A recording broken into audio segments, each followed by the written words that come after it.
পৃথিবীর সবচেয়ে ছোট পাখিটি দেখতে অনেকটা মৌমাছির মতো। এই পাখিটির নাম হামিংবার্ড। একে হামিংবার্ড বলা হয় কারণ ওড়ার সময় পাখিটি খুব দ্রুত ডানা ঝাপটায়। অনেকগুলো পাখি একসাথে ডানা ঝাপটিয়ে ওড়ার সময় তীব্র গুঞ্জন হয়। ঠিক এই কারণেই এদের হামিংবার্ড বলা হয়। একটি বৈজ্ঞানিক গবেষণায় দেখা গেছে এই পাখিটি সেকেন্ডে সর্বনিম্ন 12 থেকে সর্বোচ্চ 90 বার ডানা ঝাপটায়, যেটা অন্য পাখিরা পায় না। এদের হার্টবিট প্রতি মিনিটে প্রায় 1200 বার হয়ে থাকে, যেখানে একটি প্রাপ্তবয়স্ক মাছের হার্টবিট হয় মিনিটে 60 থেকে সর্বোচ্চ 100 বার। পাখি প্রতি মিনিটে প্রায় 250 বার নিঃশ্বাস নিয়ে থাকে। বিশ্বের সবচেয়ে ক্ষুদ্রতম পাখিটির ঠোঁটের অগ্রভাগ দেখলে এর দৈর্ঘ্য প্রায় 5 সেন্টিমিটার থেকে সর্বোচ্চ 13 সেন্টিমিটার, যা লম্বাতে 2.5 ইঞ্চির মতো।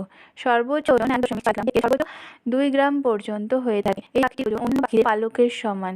বেশিরভাগ প্রজাতির পাখির দৈর্ঘ্য 7.5 থেকে 13 সেন্টিমিটার হয়ে থাকে। এখনও পর্যন্ত সবচেয়ে ক্ষুদ্রতম হামিংবার্ড প্রজাতি হলো মৌমাছি হামিংবার্ড, যার দৈর্ঘ্য 5 সেন্টিমিটার এবং সর্বোচ্চ ওজন মাত্র 2.0 গ্রামেরও কম। সবচেয়ে বড় হামিংবার্ড প্রজাতিটি হলো দৈত্যাকার হামিংবার্ড, যার দৈর্ঘ্য 23 সেন্টিমিটার এবং সর্বোচ্চ ওজন 18 থেকে 24 গ্রাম। হামিংবার্ড হাঁটতে পারে না, তবে দীর্ঘ সময় পর্যন্ত উড়তে পারে। ধারণা করা হয় যে এরা প্রতি ঘন্টাতে 45 কিলোমিটার পর্যন্ত উড়তে পারে। হামিংবার্ড পিছনের দিকেও উড়তে পারে। পালকের উজ্জ্বল রং ও বৈচিত্র্যের কারণে স্ত্রী পাখিদের তুলনায় পুরুষ হামিংবার্ড দেখতে সুন্দর হয়। উত্তর ও দক্ষিণ আমেরিকা ছাড়া পৃথিবীর আর কোনো মহাদেশে এদের সাধারণত দেখতে পাওয়া যায় না।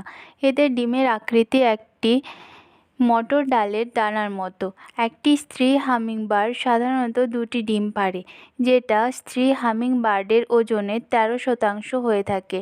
ডিম থেকে বাচ্চা বের হতে সময় লাগে 3 সপ্তাহ। বাচ্চা হামিংবার্ড 1 মাসের মধ্যেই উড়তে শিখে যায়। হামিংবার্ড মৌমাছির থেকে কিছুটা বড় হয়। তাদের ওজনের শতকরা 30% থাকে মাংসপেশি। একটি হামিংবার্ডের শরীরে যতটুকু ওজন আছে তার শতকরা 4.2% হলো এদের মস্তিষ্কের ওজন। পাখিদের মধ্যে এত বড় মস্তিষ্কের প্রাণী এখনও পর্যন্ত দেখা যায়নি। এদের মস্তিষ্কের স্মরণ ক্ষমতা অনেক বেশি হয়, এতটাই বেশি যে এরা আগে কোন ফুল থেকে মধু খেয়েছে সেটা ভালোভাবেই মনে রাখতে পারে। এদের শ্রবণ শক্তি এবং দৃষ্টিশক্তি মানুষের চেয়ে অনেক প্রখর হলেও এদের ঘ্রাণ শক্তি খুবই দুর্বল। এদের প্রধান খাদ্য হলো মধু। জার্নাল সায়েন্সে প্রকাশিত একটি প্রতিবেদনে বলা হয়, একটি হামিংবার্ড দিনে প্রায় 1500 ফুল থেকে মধু আহরণ করে। মধু আহরণ করার সময় এরা ফুল থেকে যতটা সম্ভব নিজের দূরত্ব বজায় রাখে। শূন্যে ভাসমান অবস্থায় এরা ফুল থেকে মধু সংগ্রহ করে। এরা মাঝে মধ্যে ছোট ছোট পোকামাকড় ইত্যাদি খেয়ে থাকে। হামিংবার্ডের খাবার হজম করার ক্ষমতা অবিশ্বাস্য, কারণ সারাদিনে এরা নিজের সমান ওজনের পরিমাণ খাবার খেয়ে থাকে। এরা দিনে 3.14 থেকে 7.6 ক্যালোরি খাবার খেয়ে থাকে, যা সম্প্রতি পেরুর এক গবেষক জানিয়েছেন।